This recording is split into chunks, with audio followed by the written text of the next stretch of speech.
เป็นบ่าวเป็นสาวขึ้นไหมเจ้างามป่านว่านางไออายก็ได้ชายาพาแดงไทยบ้านว่าเหมาะสมเป็น12 ตอนอ่อนเสียให้ได้เพิ่นอยากเห็นเอาว่าเอาแพงเบิ่งแง่งกันฮอดฝันได้หลายปีผ่านย้อนเงินย้อนงานและวันเวลา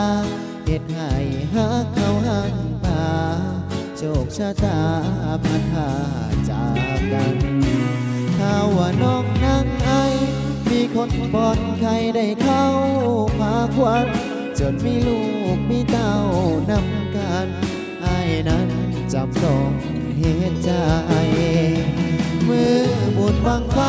ไอ้ยังจำได้อยู่ริมหนองหานเมื่อครั้งหลายปีก่อนนั้นเคยย้อนตำนานพาแดงนางไอด้วยสัญญาสิบอให้ลมคือนอนหา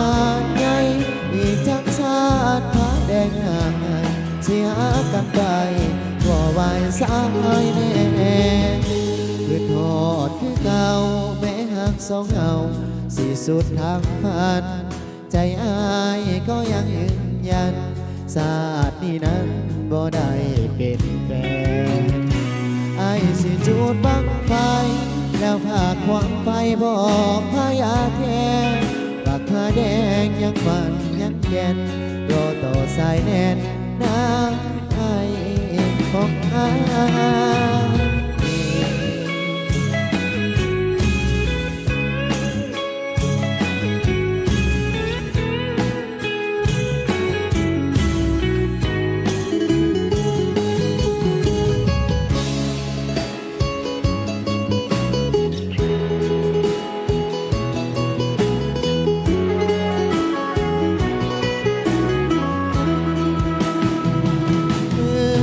บังไฟ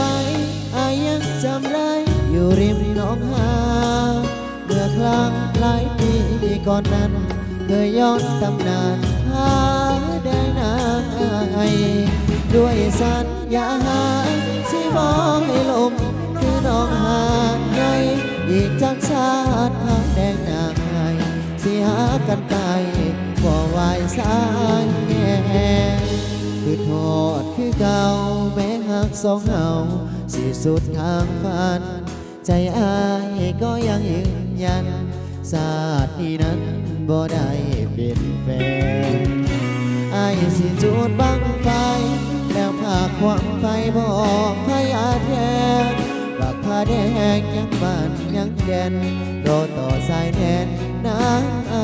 ของอายศาสตร์นี้ขาดคู่ร่วมใจสิทาศาสตร์ใหม่นางไอของอาย